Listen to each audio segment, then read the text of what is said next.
और जब तक पैसा नहीं होगा तो ये रोजगार का ढिंडोरा पीटने से नहीं होगा। तो जितना ध्यान मेरे छोटे भाई मुझ पर देते हैं, अच्छी बात है, छोटे हैं देना चाहिए, पर उतना ध्यान अपने ऊपर और बिहार के ऊपर नहीं। जितनी चिंता ये हमारी कर रहे हैं कि हमारे घर हमारे परिवार में क्या हुआ, वो हमारी चिंता है और वो हमारी व्यक्तिगत चिंता है। एक विजन मुझे बता दें कि सरकार में राजस्व कैसे बढ़ाया जा सकेगा। आप तो मुख्यमंत्री रह चुके हैं। देखिए, चिराग पासवान को लेकर एक टिप्पणी की गई कि लगातार चिराग पासवान जो है मोदी के हनुमान बने रहते हैं।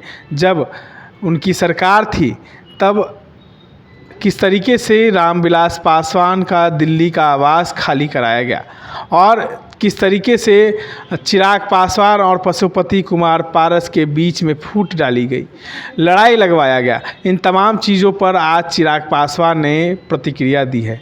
उन्होंने कहा है कि उनको इस चीज़ की चिंता क्यों है और जिस तरीके से वो अपने प्रत्याशियों पर चिंता करते, अपने प्रत्याशियों पर ध्यान देते तो कहीं ना कहीं उनका विकास होता, जंगल राज नहीं आता। और क्या कुछ कह रहे हैं चिराग पासवान, एक बार आप सुने। है कि प्रधानमंत्री का आप हनुमान बनते रहते हैं, लेकिन आपके घर को तुड़वाया, चाचा को लड़वाया, फिर भी आप हनुमान बन गए। हम बार बार बोलते हैं कि जितनी चिंता वो हमारे प्रधानमंत्री की करते हैं, उसकी 10% चिंता भी इन्होंने अपने प्रत्याशियों की और अपने प्रदेश की होती तो इनके काल को जंगल राज के नाम से नहीं जाना जाता।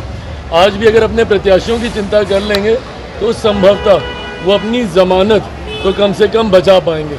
जितनी चिंता ये हमारी कर रहे हैं कि हमारे घर हमारे परिवार में क्या हुआ, वो हमारी चिंता है और वो हमारी व्यक्तिगत चिंता है। ना उसका मेरे परिवार से ना उसका इनसे कुछ लेना देना है, ना मेरे प्रदेश से कुछ लेना देना। आज हम लोग चुनावी रण क्षेत्र में हैं। चुनाव में ये मुद्दा तो नहीं है ना कि चिराग पासवान के घर का क्या हुआ। करनी है बात तो चिराग पासवान के बिहारी फर्स्ट पे कीजिए। बताइए कि जो विजन चिराग पासवान के पास है, क्या आप उस विजन से सहमत हैं? चिराग पासवान आज एक विकसित प्रदेश बनाने को लेकर एक रोड मैप के साथ आगे निकला है। आप बोलते रहते हैं भैया हम नौकरी दिए और हम इतनी नौकरी देंगे, रेवेन्यू कहाँ से जनरेट करेंगे बताइए। वो विजन है।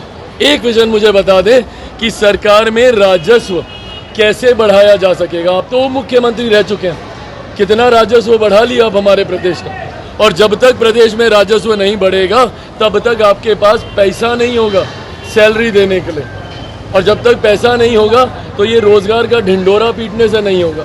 तो जितना ध्यान मेरे छोटे भाई मुझ पर देते हैं, अच्छी बात है, छोटे हैं देना चाहिए, पर उतना ध्यान अपने ऊपर और बिहार के ऊपर नहीं।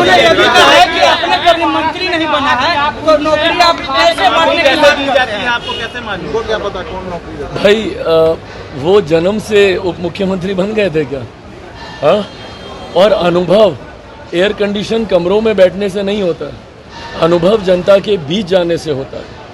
उनका कार्यकाल निकाल कर देख लीजिए, उस कार्यकाल में बिहार में घटी घटनाओं का भी आंकड़ा निकाल कर देख लीजिए और कितनी घटना पर वो गए ये भी आप निकाल कर देख लीजिए।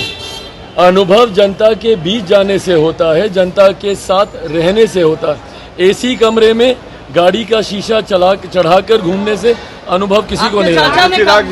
तो आपने सुना किस तरीके से चिराग पासवान ने जमकर जवाब दिया है, जमकर बोला है और कहा है कि जिस तरीके से लोग कह रहे थे कि 1 करोड़ रोजगार की बात करते हैं तो रेवेन्यू कहाँ से लाएंगे, बता तो दे थोड़ा।